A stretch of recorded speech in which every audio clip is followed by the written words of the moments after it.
As you can see, I accidentally broke the ground lug off the end of this plug on an extension cord, and you never want to use a cord like this because the grounding is your friend. That's going to save you. And if you only have a two-prong outlet, you probably need to upgrade the outlet for your own safety. And what the ground lug does is, let's say you have a piece of equipment that has three prongs. There are double insulated, and I'll get into that a little bit later. But let's say you have three prongs, and what happens is that does, like, if inside internally something happens and the power is shorted to the case, so that's not gonna pop the circuit breaker. But what happens is you come along and you touch that outside case, and you're going to complete the circuit. And that's what the grounding lug does. The grounding lug is ground for whatever device it is. So in the previous scenario, if the power connect was somehow, something happened and the power was directed to the case of the tool or a toaster or something like that, but that grounding lug is grounded to that case, and so it would go right to ground and would open up your circuit breaker. So you never want to cut the lug off, and you never want to use a tube. Now there is something called double insulated devices, like a drill or a hair dryer or something like that. What they have is they have another protective outside cover over the inside device, and they usually only have two plugs, the power and the neutral. So this is a GFI receptacle, and GFI stands for ground fault interrupter. And the slot here is neutral, and then this is power, and then this is the ground. And what happens is if you have an imbalance, there's like the whatever's flowing in should be is equally matched flowing out. And for some reason, if that doesn't happen, and there's more going in than flowing out, even like 5 milliamps, it will pop this circuit breaker right here. There's one circuit breaker for this one, and another circuit breaker over here. And these are good to use in like the bathroom. They're good to use. I use them for like for my outdoor extension cords. I have. I don't know if this. I don't think this one's weatherproof, but this one I have an outlet right near my back door that I run my extension cord out, and I have one of these in it. The receptacle. And well, anyway, back to putting the end on this power cord where accidentally broke the ground lug off. So I got a pair of cable cutters, and you want to cut it so you leave enough on the end.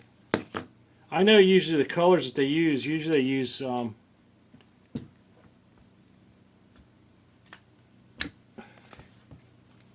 so you cut the end off. And I know the colors they usually use for the wires. They usually use, I think black's like hot, and then the white's neutral, and then the green is ground. But just to test that, you can take you cut a little bit off like I did. Where'd the end go? Oh, there it is. So I usually cut a little bit off that, and you can take a voltometer and put it on resistance or put it on diode test, and you can touch each one of those to whatever the lug is, just to make sure they did it right, and you're getting it right too. Here's a repair plug. So most of these plugs like this come apart by undoing the 3 Phillips screws in the front.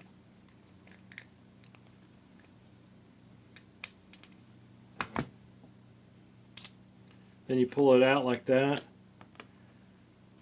And before you go any further, you want to slide this end onto your cable before you start forgetting. You connect up the wires and everything, because once you connect the wires up, you won't be able to get this back on.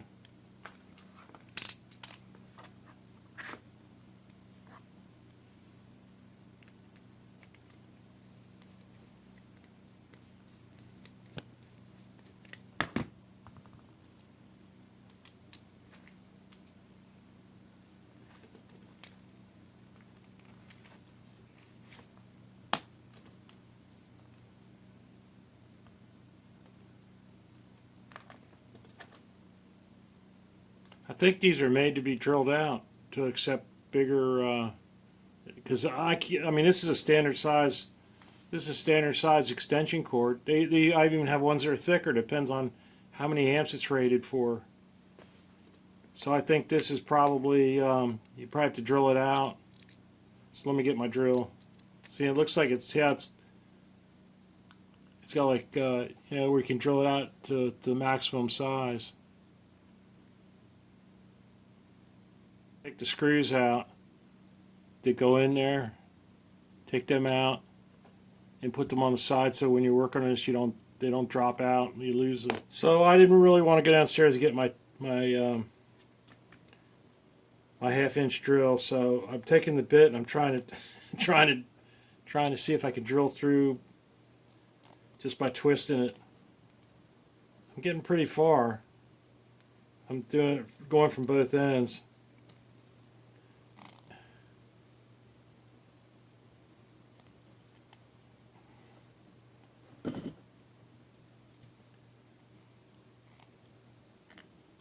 Oh yeah, I think it's there we go. The human drill. Okay, so you want to take this and put it on. I assume with this, on the outside, going towards, going on like this, right? I had to take the drill bit and do the same thing with the inside. Then you want to open this up and slide it on there like that. See how it's on there? Oh yeah, before I forget, this is another good tool to have. You should have at your house, and it's a ground fault interrupter tester. And you can test to see if you just test a regular 3-prong to see if it's working correctly. And this button here creates a short, so you can test to make sure you see if your circuit breaker, you know, and your fuse box pops. You know, hopefully you don't have the screw-in fuses where you'd have to, you know, buy a fuse to replace it when you do that. But you just have a circuit breaker where you just go down and flip the circuit breaker back again. But it's got this chart right here that tells you when you plug this in what you should see with these lights. These 2 lights mean I think it's good. If the 2 yellow are on, it's correct. And then it goes from there. It goes from the, in the light, they look like all white, but in actuality, in bright light, you can see that these 2 are yellow. So this right here, see these 2 right here, this one and this one are actually yellow. So if they're on, that means it's correct. And then this is red, which is this one here. So you can have all kinds of different scenarios. And if you do have one of these ground fault, you have one of these GFI units, you just plug it in like this.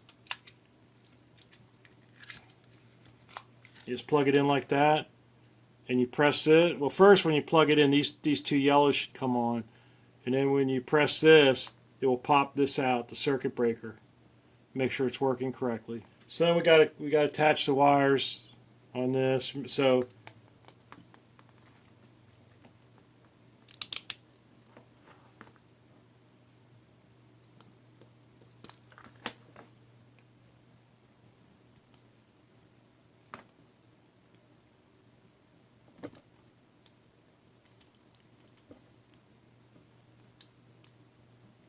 you don't want to cut too deep. You don't want to cut into the wires.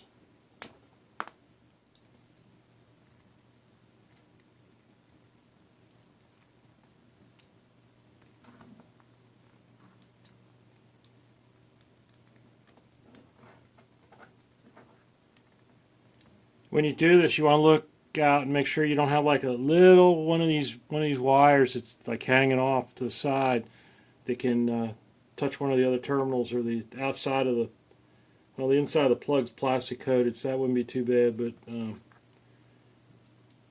still want to make sure you I did have a wire stripper, but I don't think it strips.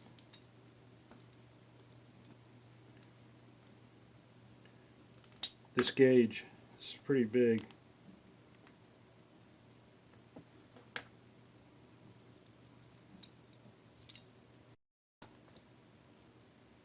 probably like 12 gauge or something.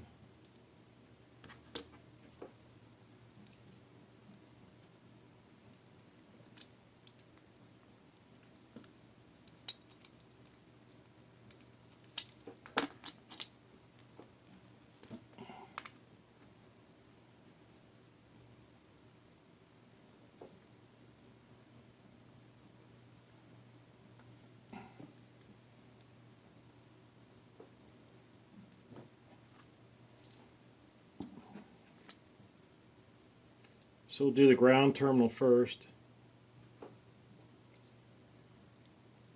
This accepts either a flat blade or a Phillips.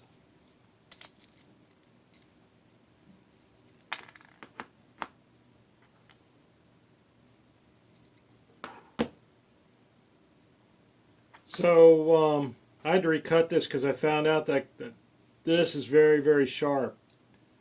And I cut through the outer insulation. I cut through into the wires on all of them. So you want to take some time and cut. If you have a really sharp cutter, when you take this outside insulation, go real slow to make sure you don't cut through into the insulation of the wires underneath. So what I did is I twisted these over. This is the ground. I bent it around the screw like that.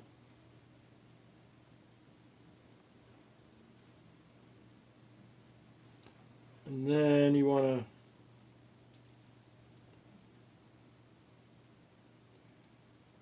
thread that onto there.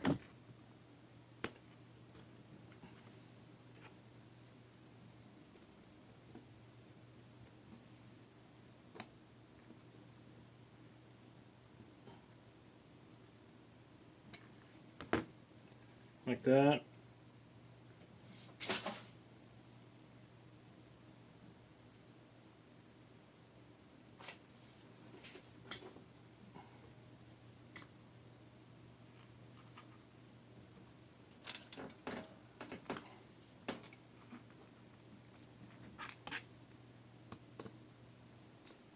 And then let's see, the white's neutral, so we'll do that next.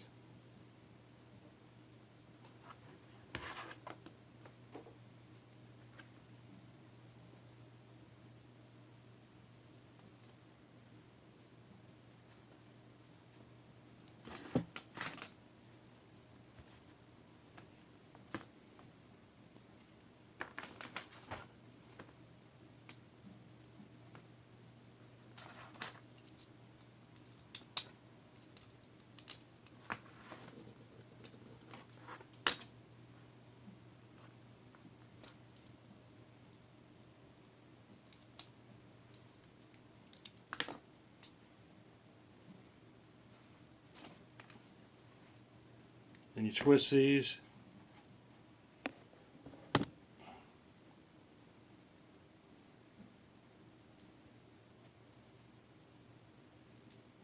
And then let's see which one's the neutral.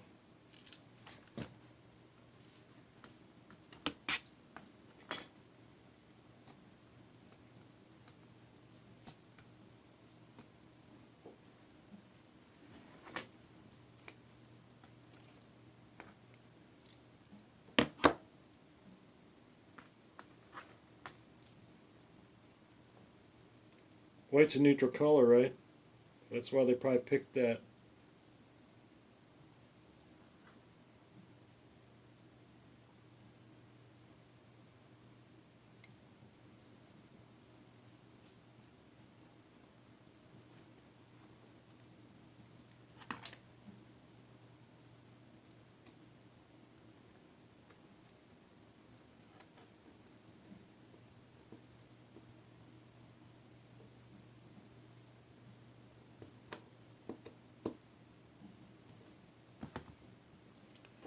Okay, so that's the neutral. So we got the ground, the neutral.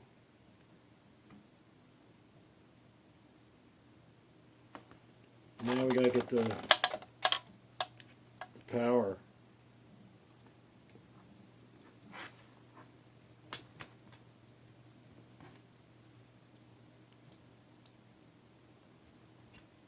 Yeah, I've got a pair of wire cutters. They're downstairs somewhere, but I don't feel like going down and getting them, so I'm going to use these cable cutters.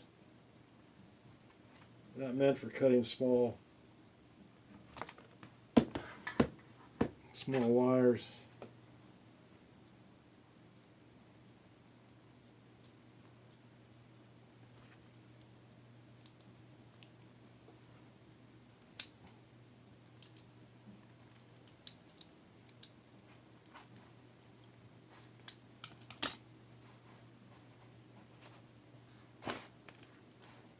Twist it. Don't forget to twist it.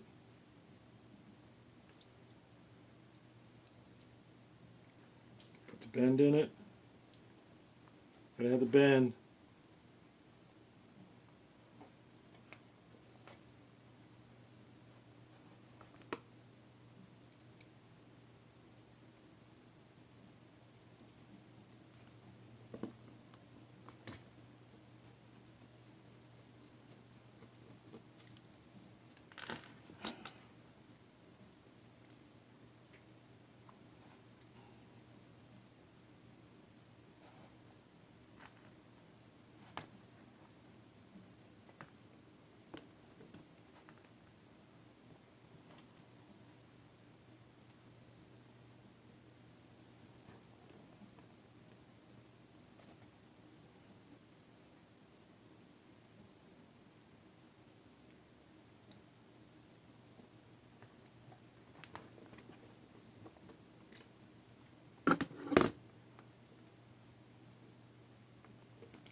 Tighten it down tight.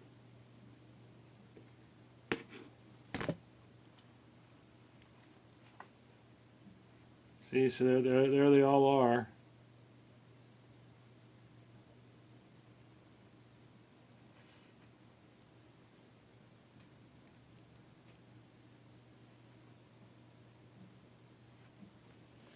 So when I plug this in like this,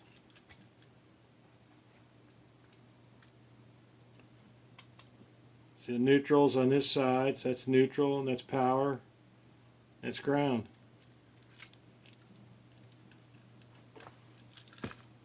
Then you slide this back up, and then you slide this back up, and it's probably got some special way that this goes in.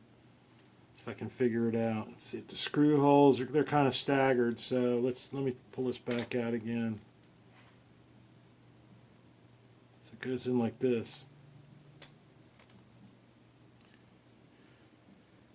And these are either slotted or Phillips too, but I think this is too big of a slotted to go in the hole, so I gotta look for my what I did with my, let me get started a while.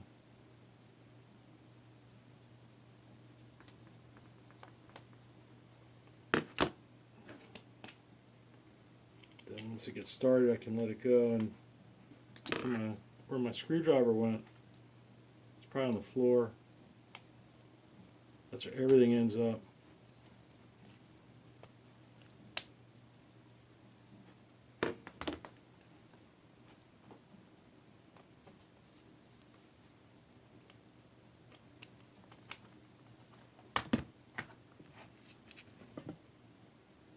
Then the other one goes in here.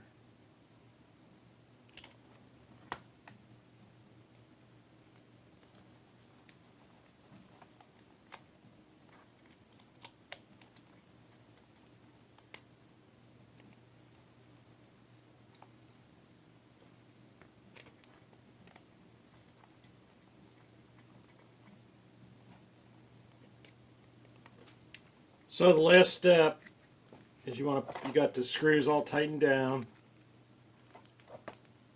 Last step is to slide this in.